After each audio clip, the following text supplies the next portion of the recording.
Cooking oil 2 teaspoon, RKG ഒരു 1/2 teaspoon,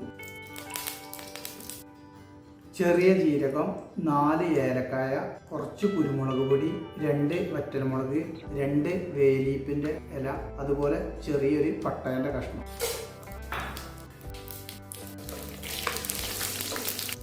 വലിയ ഒരു സവാള ചോപ്പ് ചെയ്തത്. സവാള വളരെ പെട്ടെന്ന് വാടി കിട്ടാൻ വേണ്ടി കുറച്ച് ഉപ്പ് ചേർക്കാം. ചെറിയ ഒരു കഷ്ണം ഇഞ്ചി ചെറുതായി കട്ട് ചെയ്തത്, ഒരു തുണ്ട് വെളുത്തുള്ളി, 2 വലിയ ടൊമാറ്റോ ചെറുതായി ചോപ്പ് ചെയ്തത്, ഒരു 30 പീസ് കാഷ്യൂനട്ട്. ഇതൊന്ന് എല്ലാം കൂടി ഒന്ന് ഇളക്കി കൊടുക്കാം. തക്കാളി വളരെ പെട്ടെന്ന് വാടി കിട്ടാൻ വേണ്ടിയിട്ട് നമുക്ക് ചെറിയ തീയിലൊന്ന് അടച്ചു വെക്കാം.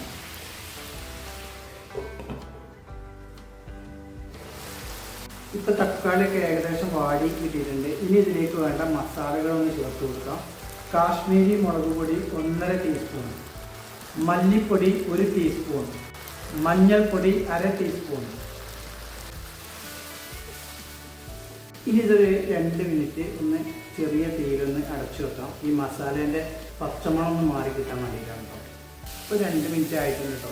ഇനി ഇത് തീ ഓഫാക്കിയിട്ട് ഇതിൻ്റെ ചൂടാറിയിട്ട് ഇത് മിക്സീൻ്റെ ജാറിലിട്ടിട്ട് നമുക്കൊന്ന് അടിച്ചെടുക്കാം. ഇത് മിക്സീൻ്റെ ജാറിലേക്കൊന്ന് ചേർത്ത് കൊടുക്കണം. ഇനി ഇതിലേക്ക് കുറച്ച് ഓയിൽ ഒഴിച്ചു കൊടുക്കണം. നമുക്ക് മുട്ട ഒന്ന് ഫ്രൈ ചെയ്തിട്ടെടുക്കണം. അതിന് വേണ്ടിയിട്ടുള്ള ഓയിൽ ഒന്ന് ഒഴിച്ചു കൊടുക്കാം. കുറച്ച് മഞ്ഞൾപ്പൊടി, 1/2 ടീസ്പൂൺ മുളക് പൊടി, ഇതൊന്ന് നല്ലൊന്ന് ഇളക്കി കൊടുക്കാം. ഇനി മുട്ടേമൊരു ഇട്ട് കൊടുക്കാം. ഒരു 8 മുട്ടയാണ് കേട്ടോ നമ്മളിവിടെ എടുത്തിട്ടുള്ളത്.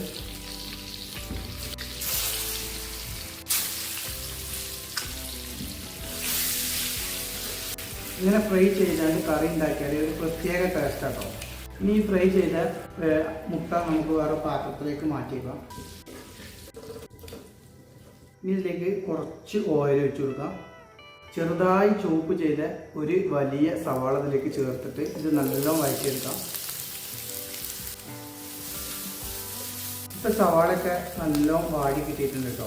ഇനി ഇതിലേക്ക് നമ്മൾ നേരത്തെ അരച്ച് വെച്ച അരപ്പ് ചേർത്ത് കൊടുക്കാം.